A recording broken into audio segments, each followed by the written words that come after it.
Bonjour Sabrina, donc en visioconférence entre Toulon, hein, région PACA 83, et la région de Lorient-Brest avec Sabrina, donc la Bretonne, hein, si je peux m'exprimer ainsi.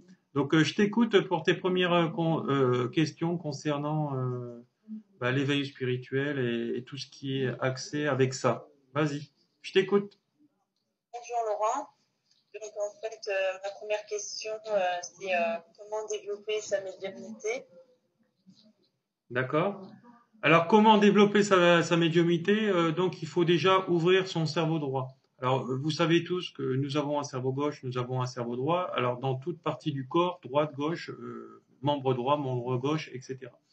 Donc, dans ces particularités de nos membres et même de notre cerveau, ces aspects-là, donc du cerveau droit et du cerveau gauche, ont une utilité qu'on retrouve en fait dans le décodage biologique, par exemple des maladies, hein, ce que nous a enseigné le docteur Hammer dans les années 70, si je me souviens bien, en relatant en fait que tous les bases du gauche étaient liées à nos parents et du droit qui étaient liées donc à l'extérieur de nous-mêmes, donc nos amis, notre femme, notre conjoint, etc.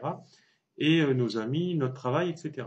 Donc, quand vous avez donc des problèmes dans votre vie, tout ça est lié donc à une partie du corps, qui est souvent en prédominance aussi avec votre façon de faire. Par exemple, si vous êtes droitier ou vous êtes gaucher, qu'il y a une relation entre les deux. Alors ça, on le retrouve dans beaucoup de thérapies. Euh, alors, ce qu'il faut, c'est donc s'allier de ça, donc du décodage, etc., mais aussi après mettre en pratique des exercices pratiques dans sa vie. Donc, c'est pour ça qu'on va venir à la réponse de ta question, pour se remettre en question au quotidien, hein. Seul le thérapeute ne peut rien faire. Il faut le cautionnement aussi de la personne. Il faut que la personne veuille se remettre en question et qu'elle sorte de cette schématique, en fait, de dire j'y vais chez mon thérapeute malgré, parce que je dois changer, mais j'y crois pas. À partir de ce moment-là, vous avez une chance sur deux que ce que vous faites, en fait, dans votre vie, que ça ne fonctionne pas. Donc, tout commence par vos croyances, hein, c'est pour ça que les croyances limitées, erronées, etc., il faut tout de suite les remettre en question et aller expérimenter dans sa chair, hein, par rapport à ce vécu, etc. Alors le médium, lui, c'est quelqu'un qui est connecté avec sa médiumnité intérieure, donc son être intérieur.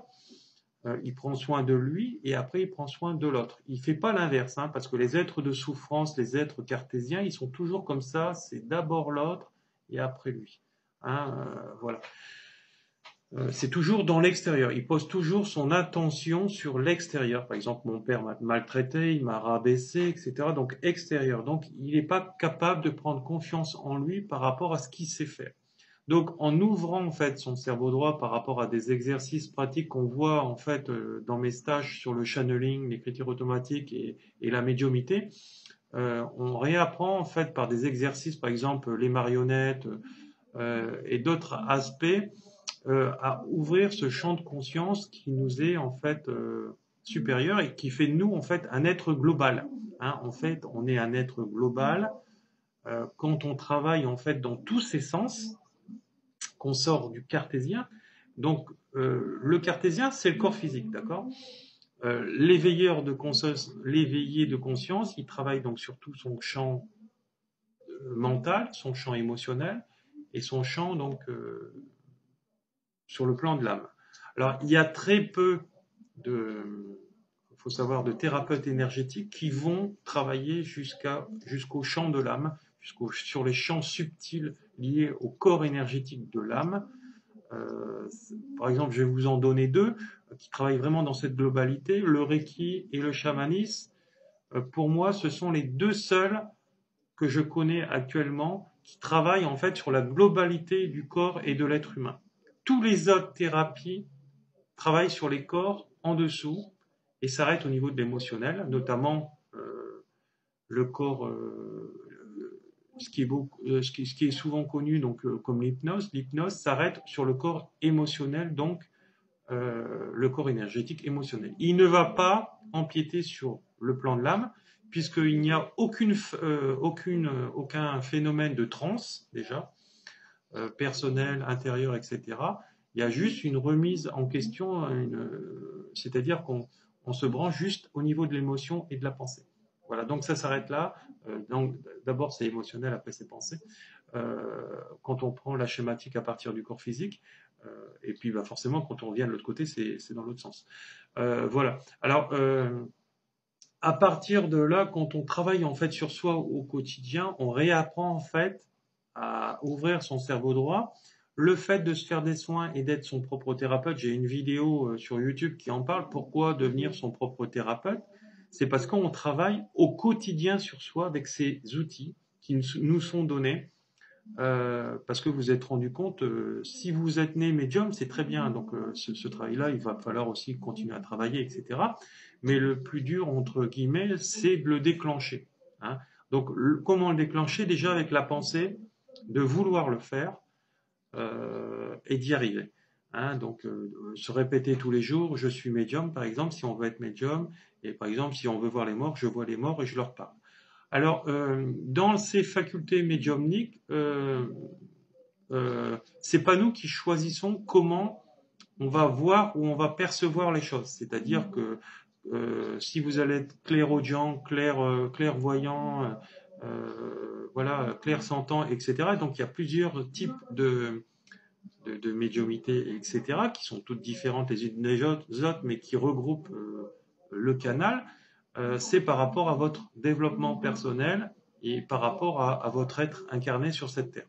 Donc c'est pas vous qui allez choisir soit d'entendre, soit de percevoir par la pensée, et après que ça soit traduit du cerveau droit au cerveau gauche en parole et en intuition. Là vous n'y pouvez rien. Alors, si vous voulez déclencher des perceptions qui sont, par exemple, à la clairaudience, ah ben, il faut déjà se le répéter souvent. Hein. Moi, j'ai eu différents aspects de la clairaudience à la clairvoyance et à la clairsentence aussi. Parce que le fait de sentir des odeurs qui sont liées à nos défunts, c'est l'ouverture du cerveau droit, et c'est eux qui nous envoient aussi des messages. Hein. Comme quand je vois une orbe passer devant moi, c'est parce qu'elle a besoin de se manifester et me dire, voilà, coucou, je suis là. Voilà, alors soit je me manifeste parce que tu parles de moi, tu parles des esprits, etc. La dernière fois, quand j'ai fait la vidéo sur les esprits, malheureusement, la première a loupé, donc je réinvite en fait toutes ces énergies, etc., à continuer à se manifester autour de moi, aussi bien par mes vidéos, à travers mes vidéos et aussi par rapport à ma vie au quotidien. Et donc, ils savent que je les perçois d'une manière ou d'une autre, etc. Et après, c'est eux aussi qui choisissent le moment opportun de se présenter à moi. Voilà. Voilà. C'est comme hier avec les synchronicités de la dernière vidéo. On entend derrière cette vidéo un oiseau. À chaque fois que je dis quelque chose qui est lié à ces incarnations d'âme, euh, m'envoyer un petit son. Donc ça prouve que ces esprits passent par l'intermédiaire aussi de la nature. Hein. Et donc les esprits de la nature sont très très puissants, etc. Mais il faut vraiment avoir une perception pour les voir. Souvent quand on prend des photos, notamment dans la nature, etc. Et après on les agrandit. Alors maintenant on a des téléphones qui sont géniaux pour ça parce qu'on peut agrandir. On voit souvent ces âmes de la nature qui sont bien présentes. Voilà.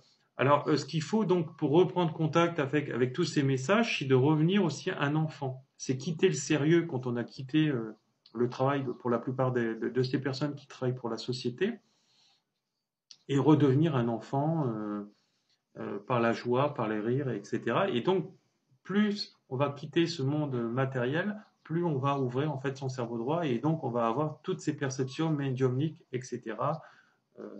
Le son du tambour qui émet une certaine fréquence aussi va déclencher aussi tous ces états de médiumnité, etc. Voilà. Est-ce que j'ai répondu à ta question? Oui, exactement, parce que justement, je voulais en venir à la clairaudience et à la clairvoyance. Essaye de parler un peu plus fort parce que pour que la vidéo elle soit audible. Je disais donc que en fait, tu avais répondu à mes questions. D'accord, j'ai compris. La clairaudience et la clairvoyance. Oui. Après, la question suivante alors? Mais au bout de combien de temps une personne novice arrive-t-elle à développer ses capacités. C'est en fonction du travail, soit du Reiki ou du chamanisme. Oui, donc si tu travailles tous les jours 10-15 minutes, admettons, tu n'as pas besoin de travailler des heures. Après, si tu travailles des heures ou une heure, tu peux le faire ça le week-end, etc., ou quand tu as un moment dans la journée, notamment pour les voyages chamaniques, etc. Alors après, il faut avoir été initié aussi pour ça, voilà, où il faut s'intéresser, etc. Et à partir de là, bah, tu vas déclencher. Alors certes, il y a des gens qui sont très très forts. Pourquoi? Parce que déjà dans leur dernière incarnation d'âme, réincarnation, etc., ils ont déjà touché du doigt, ils ont déjà été expérimentés ça. C'est pour ça que moi j'ai été, disons, chez moi quand je me suis reformé, etc. J'ai réveillé tous ces dons en moi qui étaient endormis par rapport à mes dernières réincarnations. C'est pour ça que après, j'ai récupéré beaucoup de connaissances, d'enseignements que j'avais eus dans mes vies. Et en fait, j'ai rechargé mon disque dur de mon corps conscient, donc de mon corps physique, la partie intellectuelle et rationnelle et irrationnelle. Et donc, ça a été beaucoup plus vite. Mais quelqu'un qui débute, par exemple, sur cette terre, dans ces champs-là, en général, il va mettre un peu plus de temps. En fait, là-haut, il n'y a pas de notion de temps. Il y a qu'une notion de temps sur le plan terrestre. Donc c'est pour ça que, euh, en fait de compte, ça surgit quand on est prêt. Hein. Alors si on veut donner un coup de catapultage à aller vers beaucoup, disons vers l'avant, etc., c'est pour ça qu'il faut rentrer par le biais de ces formations. C'est ces formations-là qui vont nous catapulter vers l'avant. Donc, il ne faut pas hésiter justement à se développer personnellement, spirituellement, etc. Et voilà, donc ce qui résonne en nous, c'est ce qui nous attire et c'est pour ça qu'il faut le faire. Donc après, il faut voir après avec votre enseignant, euh, voilà comment vous pouvez faire par rapport à tout, etc. Vas-y, tu peux continuer. Si j'ai pas répondu totalement à ta question, essaye de compléter ta question par une autre. Et entrer en contact avec ces défunts. Oui.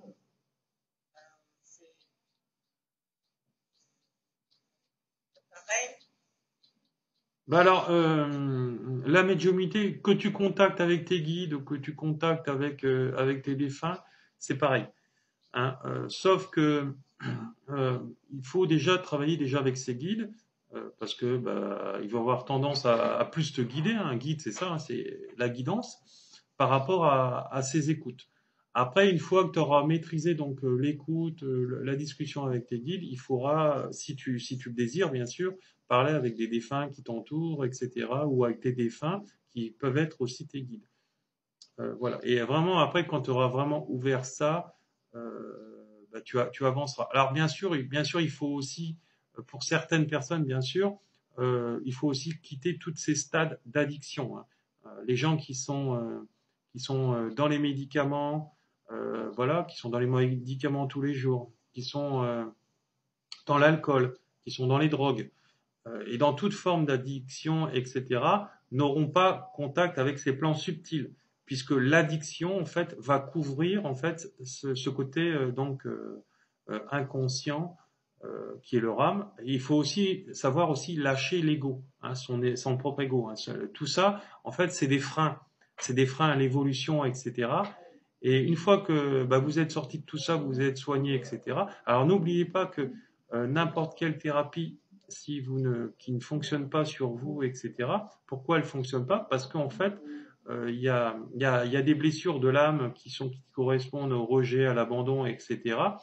Et tant que vous n'avez pas soigné, par exemple avec le chamanisme, toutes ces blessures d'âme liées à l'abandon, au rejet, etc., en fait, les lois d'attraction ne fonctionneront pas parce que vous serez pas, en fait, vous serez pas dans le chemin de votre âme, hein, parce que vous n'aurez pas guéri en fait ces dernières réincarnations.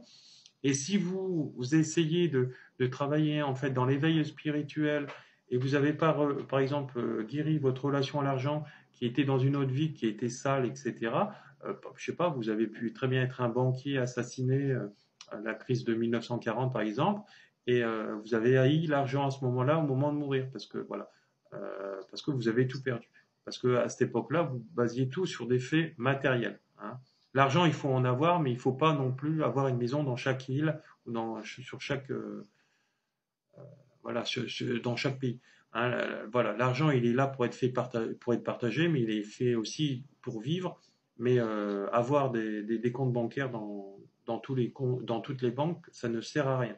Hein, de toute façon, vous n'aurez jamais assez d'une vie pour tout dépenser non plus.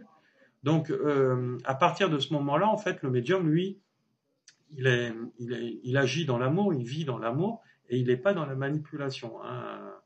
Voilà, donc c'est pour ça qu'il fait tout avec le cœur. Hein. Il va jamais forcer quelqu'un à faire quelque chose, si la personne ne le désire pas. Voilà. Est-ce que j'ai répondu à ta question? Oui, oui, merci. D'accord, vas-y, continue alors, si tu as d'autres questions.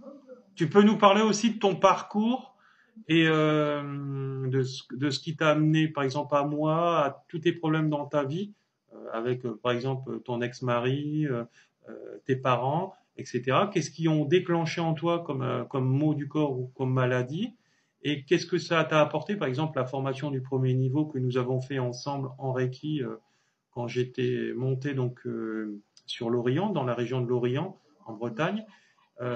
Qu'est-ce que ça a transformé en toi au niveau de ta conscience, de ton esprit et de ton corps physique? Voilà. Je Ben, t'écoute. en fait, à la base, il y a plus de 20 ans en arrière, Essaye de parler plus fort, s'il te plaît. en fait, il y a 20 ans, j'ai fait un décollement de rétine. D'accord. Après, j'ai fait une gangrène de la demi-face. D'accord. Et ensuite, ben, j'ai été réopérée donc, 2 fois pour récupérer cette erreur. Et ensuite, opération de cataracte et cette année, capsulotomie. Donc, en fait, je ne comprenais pas pourquoi tout ça était arrivé. Bon, après, avec du recul, Et beaucoup de discussions entre nous, de coaching. Et beaucoup de hein, coaching entre nous, hein, aussi. Je t'ai quand même pas mal coaché, hein. en fait, il m'a fait prendre conscience que j'avais refusé de voir beaucoup de choses Voilà. par rapport à Donc, tu as eu la des vie. prises de conscience grâce au travail on a fait ensemble. Voilà. Vas-y, je t'écoute, continue. Après, tu m'as initié au Reiki pour m'auto-guérir. D'accord. Donc, après, Par rapport à ta dernière capsule là que tu as dit là, par rapport à ton en fait, opération, j'ai été opérée de la cataracte parce que oui. ma vue avait baissé. Et suite à ça, Il y a eu des soins qui ont été faits sur ton œil par rapport à l'énergétique. oui, voilà. Et qu'est-ce qu'a dit ton spécialiste ophtalmologique?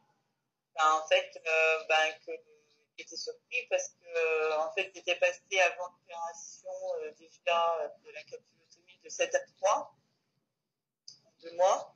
Oui. Et après la capsulotomie, j'étais arrivée quand même à 9,5. D'accord. Et qu'est-ce qu'il y avait eu en plus de la capsulotomie là? Ben, il y avait des Reiki, des soins Reiki pour toi. D'accord. Et par moi aussi. Donc il avait dit, il me semblerait, parce que c'est ce que tu m'avais relaté, que il comprenait pas pourquoi ça avait guéri aussi vite. Comment? Alors, Je t'entends pas là. j'ai dit, en fait, c'est un mystère. C'était un mystère pour lui, c'est ça? Oui. D'accord. Bah, quand c'est comme ça, il faut pas hésiter à dire à tous ces spécialistes que tu vas rajouter ça pour ça. Hein. Tu lui leur dis des soins énergétiques, par exemple Reiki, ou voilà, et pour leur ouvrir la conscience. Après, s'ils le prennent, c'est bien. S'ils le prennent pas, bah tant pis. Hein, mais il faut savoir leur dire, toi. Voilà, il faut, voilà, voilà. Donc, qu'est-ce que tu as d'autre de me dire ou à me demander?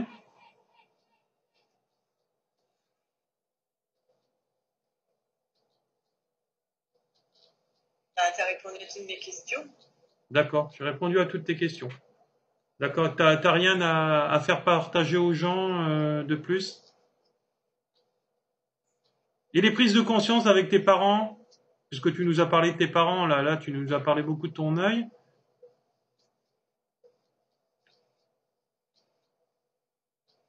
En fait, j'ai pris du recul par rapport à ma famille. D'accord. C'était aussi des choses que tu avais refusé de voir avec ton ex-mari et avec ta famille. Et donc forcément, comme tu me disais très justement, ça s'était matérialisé donc au niveau de ton œil. Et voilà. Et donc tu as arrêté en fait le pouvoir dogmatique que pouvait avoir en fait ton ex sur toi et le côté aussi de ta mère qui a un côté quand même qui est pervers, hein, parce que elle essaye de soumettre en fait tous les gens par rapport à elle, hein, en les écrasant. Je t'entends plus. Oui, je disais oui. D'accord. Voilà, donc c'est important en fait, c'est les prises de conscience tout à l'heure. Alors, toi, le sujet, c'est comment être un contact avec l'invisible. Je sais plus comment on avait formulé le titre de la vidéo qu'on va mettre bientôt en ligne. Euh, mais en fait de compte, c'est tout ça, tout commence par une prise de conscience, hein. Donc la guérison, le soin en soi, tout commence et comment changer sa vie, tout commence par une prise de conscience, hein. Voilà. Voilà. Après la prise de conscience, il faut mettre des outils derrière de guérison pour changer en fait notre quotidien et créer cette nouvelle réalité, hein. Il suffit pas, par exemple, quand on veut une vie de famille, de dire dans les lois d'attraction, je veux un mari, je veux avoir un enfant. Non, ça suffit pas. Il faut la vivre en fait dans sa chair par l'émotion.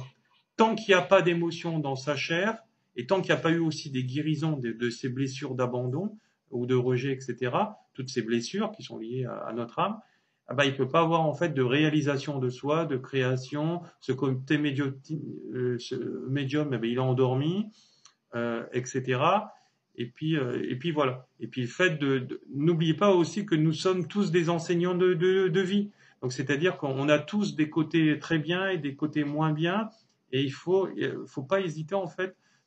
Faut le partager, hein, c'est ce qu'on est en train de faire avec toi, avec moi, etc. Il faut partager son expérience de vie, ce qu'on a compris, et qu'est-ce qu'on a mis comme outil derrière tout ça pour se transcender et le réaliser et le guérir. Tu vois? Parce que si on reste sur le plan du hasard et de la fatalité, alors on entretient sa maladie, on entretient le non-bonheur, on entretient cette vie de merde que certaines personnes pourraient dire, etc. Et on entretient en fait l'enfer sur le plan terrestre, hein. On pourra guérir en fait ce monde que par l'amour, et uniquement par l'amour et le partage. Donc c'est vrai que YouTube, Internet, ça vraiment, il n'est pas venu sur le plan du hasard comme ça. Euh, et c'est vraiment très porteur. Donc, je vous conseille de partager essentiellement l'amour, etc. Voilà.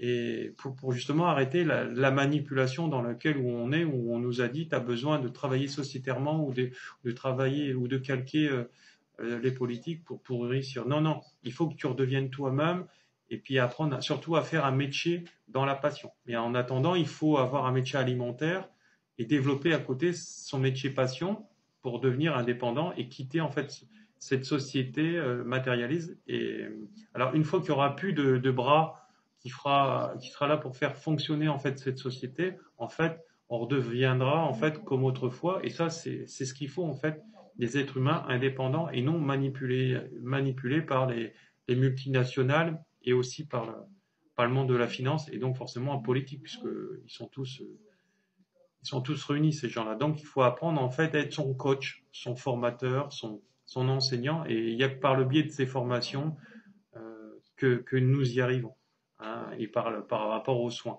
etc. Voilà. Bah, donc, tu n'as plus de questions? Bah non, D'accord, bah, je vais te laisser alors. Et puis, bah, bon week-end en Bretagne. Et puis, bah, chez nous, comme vous voyez derrière nous, donc dans le sud de la France, il fait beau, hein. J'ai regardé tout à l'heure sur le thermomètre sur le balcon, il y a 25 degrés. Donc voilà.